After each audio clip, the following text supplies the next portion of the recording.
Hey guys, I am the MMA Breakdown. We're doing predictions for UFC Fight Night Lineker versus Dodson. Follow me on Twitter. My link is in the description.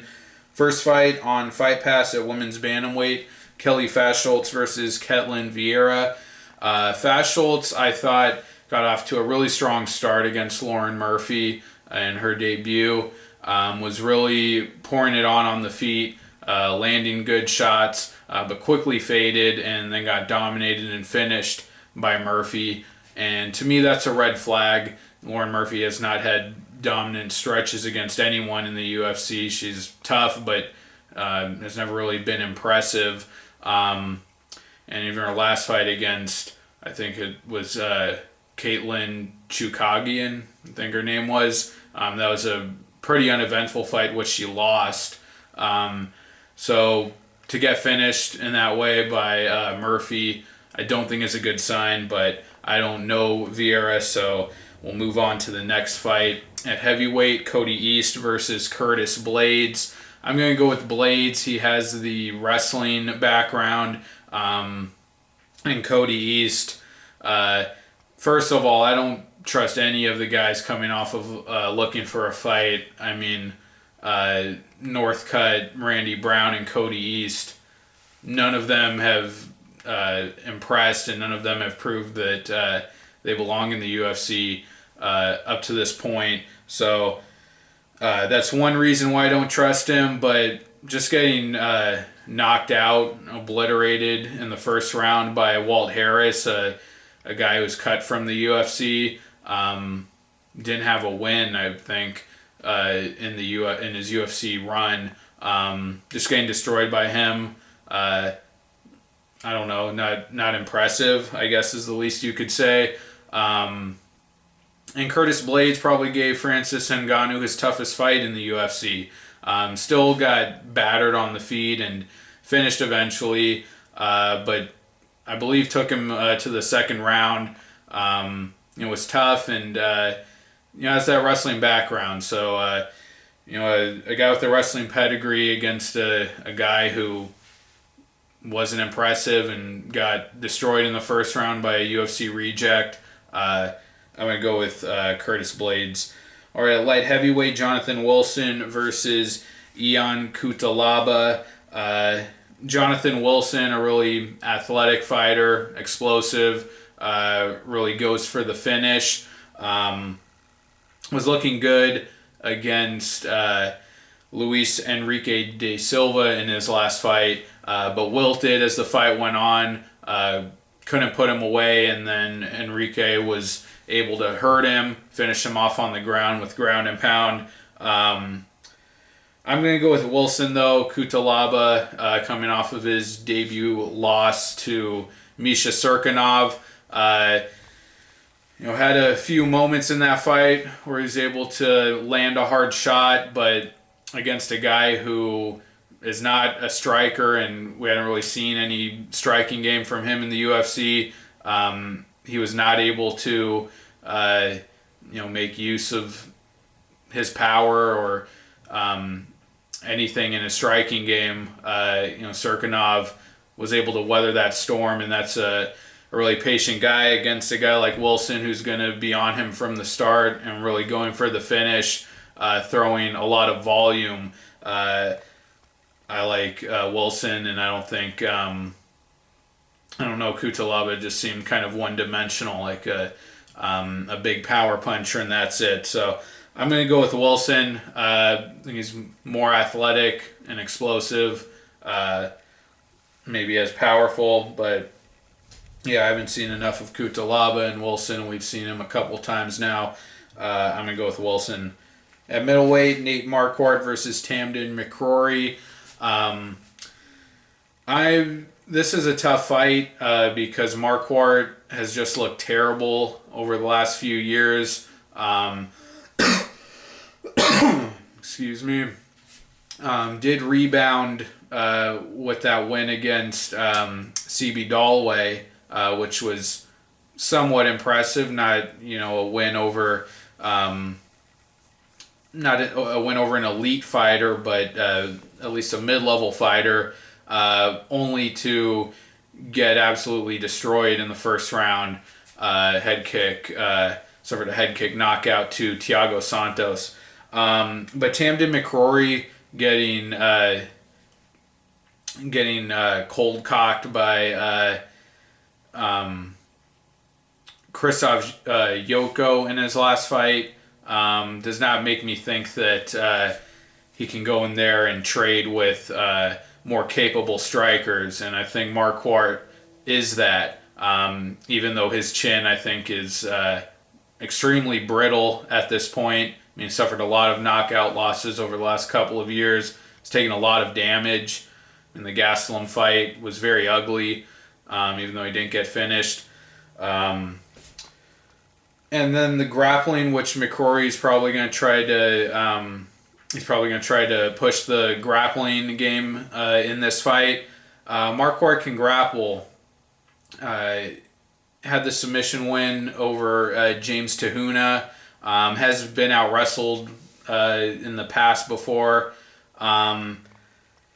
But, his recent losses have come against strikers, guys who can knock him out, put a lot of pressure on him.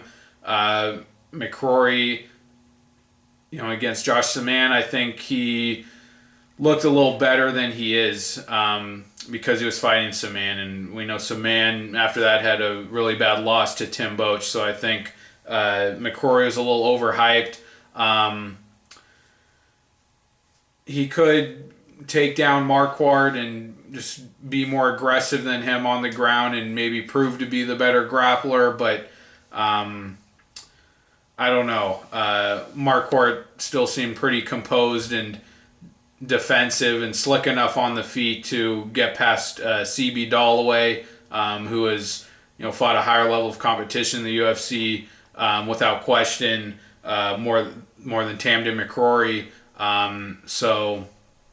Marquardt was able to knock him out. So I'm going to take Marquardt in this fight, I think, on the feet.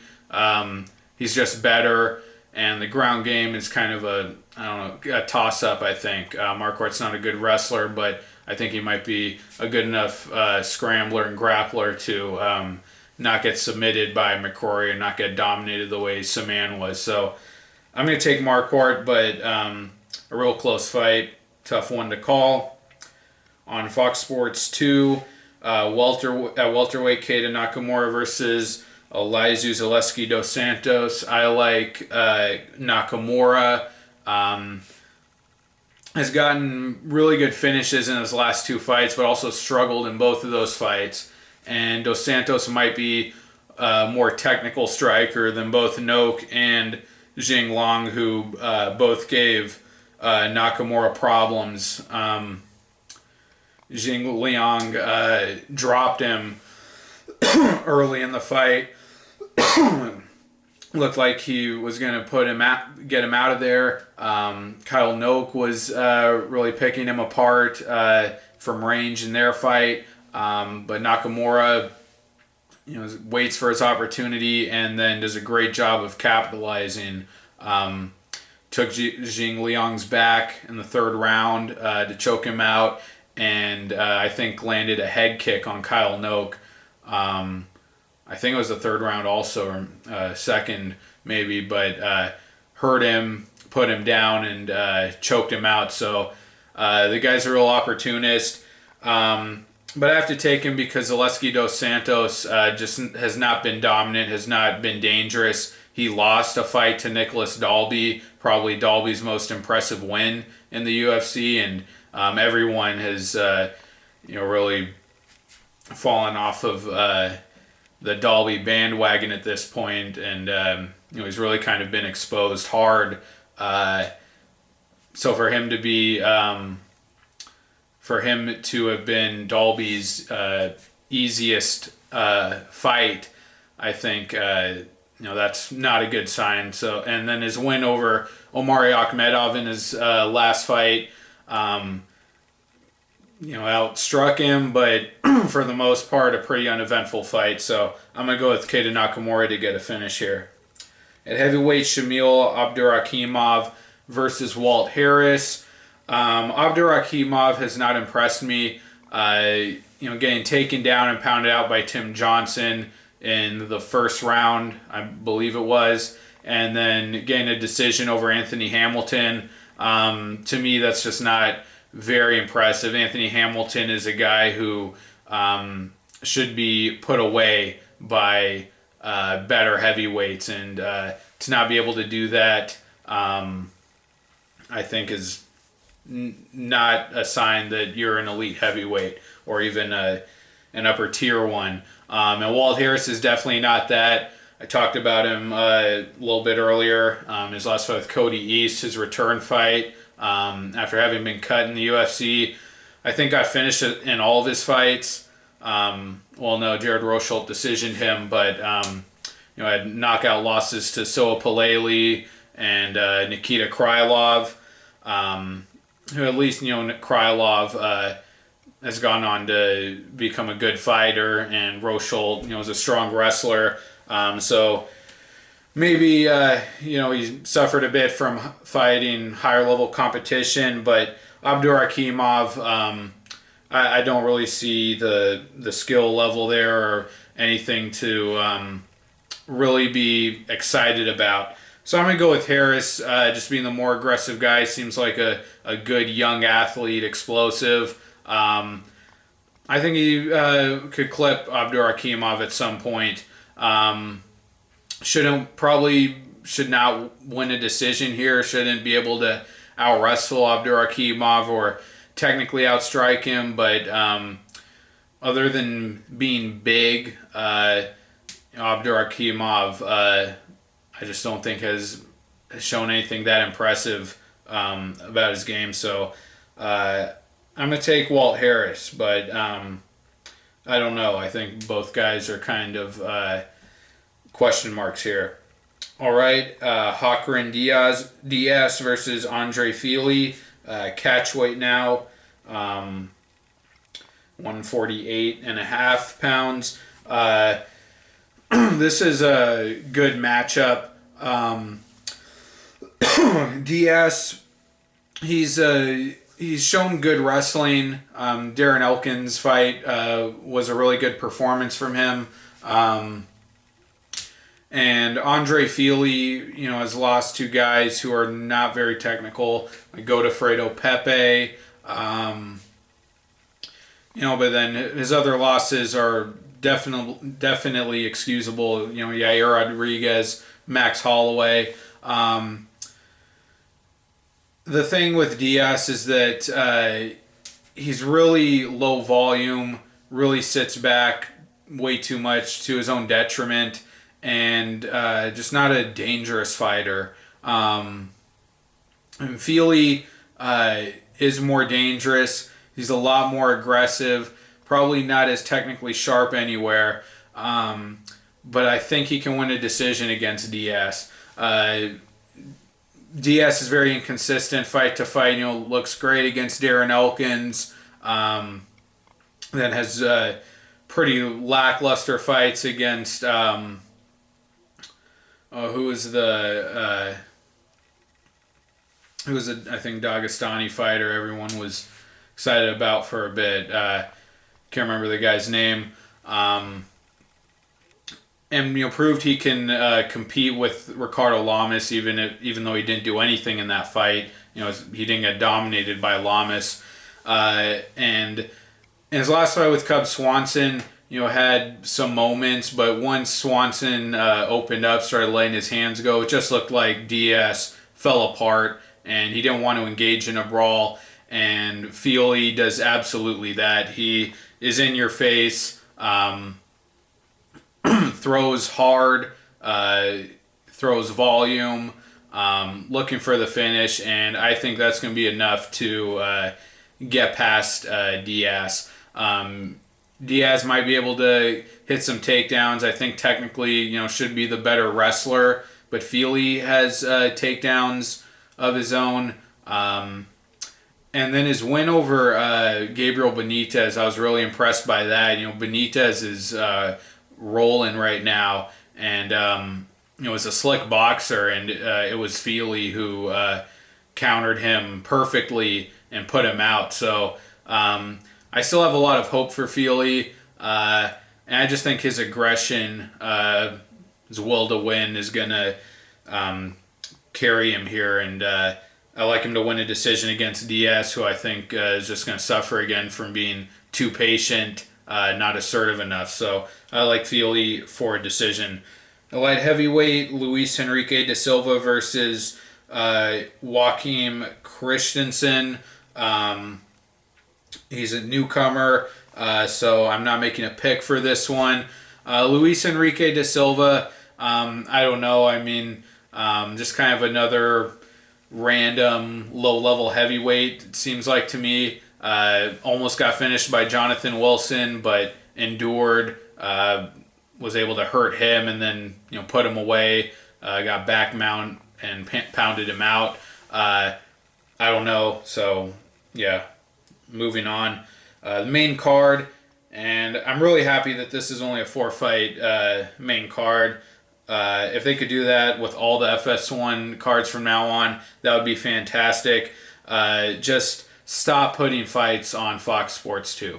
Fuck Fox Sports 2. Nobody wants it. At flyweight, Louis Smolka versus Tough 24 contestant Brandon Moreno. I'm going to take Smolka. I've only seen Moreno's one fight on Tough that he lost to Alexandre Pantoja. And I thought Moreno was actually looking really good early on. I thought it was a really competitive fight. Both guys looked like high-level prospects. Moreno's hands looked good. He was landing good combinations. Seemed to have pop in his hands, but just wilted as the fight went on. Pantoja was able to really take over on the feet, started to hurt him, hit him with big shots, and took him down and was able to choke him out. And Luis Smolka on the ground, he's deadly.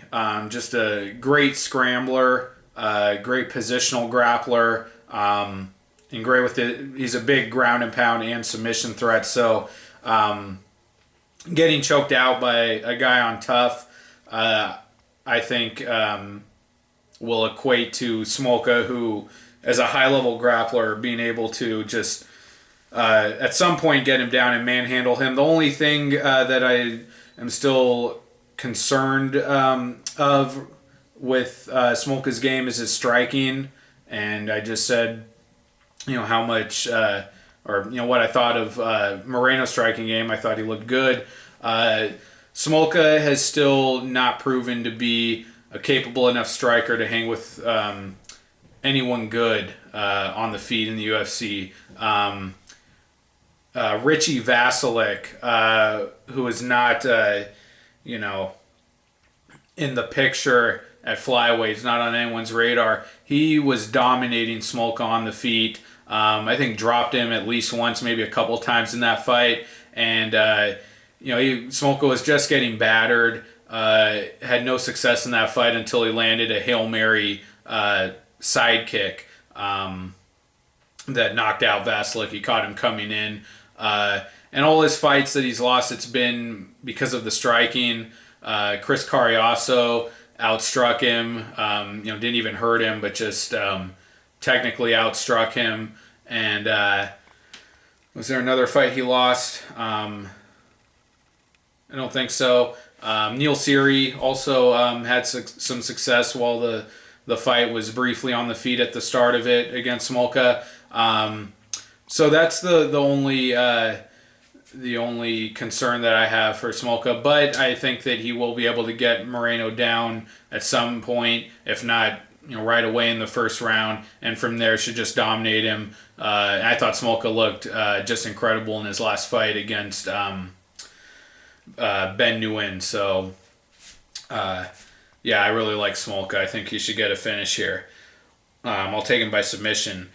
At welterweight, Josh Bergman versus Zach Otto. I don't know. Otto, newcomer. Bergman has really just been on the decline. His only win in his past couple of fights is KJ Noon's, and that was a terrible fight. Bergman basically went on leg kicks, and Nunes had no significant offense in that fight. Yeah, I don't know. I mean, Berkman, I can't even say that he's good enough to be getting by prospects at this point. I mean, getting knocked out by Cote, I thought was just very unexpected and bad. And then his last fight with Paul Felder, could have definitely gotten the nod there. That was a very close fight. I actually felt the Berkman won. But, still Felder, without doing anything really significant, was just able to, play a safe defensive game at range, and it was enough to get by him. So I don't know about Berkman. I really think he's just losing a step athletically, and not able to connect with his strikes or get guys to the ground like he was able to do in his brief return to glory in WSOF. So I don't know. In the co-main event, a catchweight fight, 161.5, Will Brooks versus Alex Oliveira.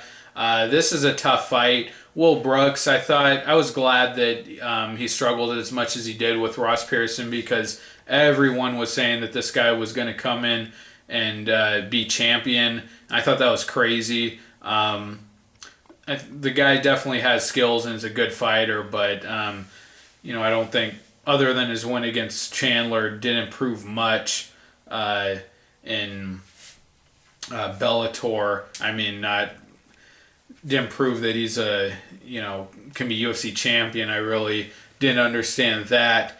But really struggled with Ross Pearson, and that's just not what elite fighters do against Pearson. I thought he lost the fight. I thought he should have lost the decision. Thought he got outpointed on the feet. I thought Pearson connected with harder shots, at least shots that seemed to visibly stagger him. Brooks was still able to land some good knees to the body, get a good shot in here and there. But I thought Pearson was a lot more active, coming forward, throwing more volume. And then Brooks did hit a takedown here and there, but seemed to struggle getting the takedown against Pearson, who is a guy who Evan Dunham just embarrassed on the ground. So not really high on Will Brooks. I think he should still be able to out-wrestle and out-grapple Oliveira. I just think technically he's probably a better wrestler. Oliveira has really gone to his wrestling in several of his fights when he can't get the knockout. Oliveira's a hard hitter, but not technical on the feet. Pretty much a brawler. Has some knockout power, but decision Muntazri used the wrestling to get it done. Used the wrestling to get KJ Nunes down and submit him. So I think he's really going to be playing that game on the feet. I think Brooks should be a lot more technical. Although he did get hit a lot by Pearson. I think there's a small chance that Oliveira could connect and put him out, but on the feet, I still think Brooks should be more technical, and just on the wrestling, in the wrestling department, I think he should just be better there. So I'm going to take Brooks to win a decision, but I don't think he's very dominant. I think he struggles with Oliveira. I don't think it's going to be pretty. All right, and then the main event, another catchweight fight, 136.5. John Lineker versus John Dodson. This is a great matchup, and just a really tough one to analyze and try to make a good pick for. I like Dodson. Lineker has looked very good. He's been improving, and the one thing that he has over Dodson is that he's been active. He's been consistent. He's been getting fights in, and he's been fighting guys and beating them. I think that fighting Dodson is still a huge step up from the guys he's beaten. I mean, to date, his biggest win is Ian McCall at bantamweight, Michael McDonald, maybe Francisco Rivera. Good fighters, but not top level fighters. And McDonald, who is coming off of a long layoff, his second fight back, and looked terrible in that first fight against Kanahara. So I still think this is a big step up in competition. Dodson hasn't even really had to been put through the ringer the way that Lineker has. He fought Demetrius Johnson twice, and I think that will count for a lot. Having been in there with the champion, and at least in the second fight, not having any success, but it's not like he was dominated. In the first fight, he was dominated a bit in the later rounds. But it's not like the guy has fought Benavidez or just fought a bunch of guys in the division. When he fought Makovsky a couple years ago, coming back from a layoff, he looked pretty terrible. I mean, seemed to lose all of his athleticism and speed. And I thought should have lost that decision to Makovsky, but then seemed to rebound really well against Johnson. I mean, just athletically seemed like his old self again, in terms of mobility, and then just made quick work of Manny Gamburian. That fight, when was as dominant for him as it should have been on paper. So I think that's a good sign, but beating Manny Gamburian in that way doesn't mean that he can do that to Lineker. I mean, Lineker's at a completely different level right now. But Lineker, in almost all the fights that he wins, he gets his opponent backed up against the cage.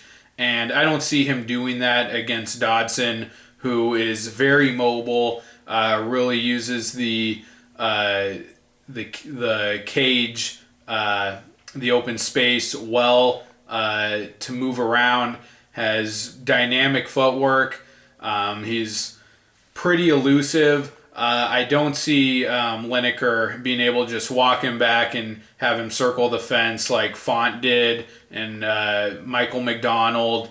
And if he just goes in there, slinging leather, either knocking his opponent out or putting himself in position to get knocked out like he's done to Rivera and some other guys. If he does that against Dodson, he's definitely a big puncher, maybe has just as much power as Dodson, but I think Dodson has a huge speed advantage. And with his mobility, his footwork, I think Dodson can cut angles a lot better than Lineker can. I think he can beat him to the punch. So if he just tries to empty the gas tank and throw everything at him, I like Dodson to come out in that exchange. If the Dodson who fought Makovsky shows up, then I think Lineker with his aggression and forward pressure could back him up and knock him out even. But like I said, Dodson seems like he's recovered to, he's returned to form, at least mobility-wise against Johnson in the second fight and definitely against Gamburian in the last fight. And we've seen Dodson, people are saying he gasses late in fights, and I don't really agree with that. He's had some fights where he's been patient and won in the second and third round, the Moraga fight and the Formiga fight, where he really conserved his energy, used his mobility to stay elusive, and then capitalized on his opening and knocked both guys out, or at least got the doctor stoppage against Moraga, but knocked Formiga out. I think he could play a patient game here against Lineker. Should have the much better footwork. Really make use of the open cage. And I don't think Lineker is technical enough with his striking to really cut him off. So I'm going to take Dodson. I don't really know. I think it depends on how Lineker approaches the fight. If he's really aggressive and looks for the knockout, I think Dodson will come out on top in that exchange and knock him out. If Lineker comes out defensive, then I think Dodson will also be cautious and wait till the later rounds to attack. So I'm going to take Dodson, I think, by decision. And I think Dodson does have a trick up his sleeve. I think he could out-wrestle Lineker. We haven't seen Dodson's wrestling much at all in the UFC. He does have that. He's athletic, and I think could use it here. If you recall Lineker's fight with Abdurakhimov, he was backed up in that fight, really hesitant to throw, really worried about the takedown, and Abdurakhimov was able to hit some takedowns on him. And should Dodson commit to a takedown game, he's a lot more explosive and athletic. I think he'll be able to hit those takedowns in a way that's a lot harder for Lineker to anticipate and defend against. So I would look out for the wrestling too. But yeah, I'm taking Dodson here. I'll take him by decision. I think he could get the knockout too, though. But it's a tough one, especially given how Dodson has not looked good in a couple of his performances. The Dodson fights and or the Johnson fights and the Makovsky fight. So and Lineker's been very consistent. So kind of a coin flip, but I do like Dodson. All right, guys, those are my predictions. Thank you for watching. Follow me on Twitter. My link is in the description. I'll be back real soon with my predictions for UFC. What are we on now? 204. Bisping versus Hendo. Can't wait for that fight. Take care, guys. We'll see you next time. Bye.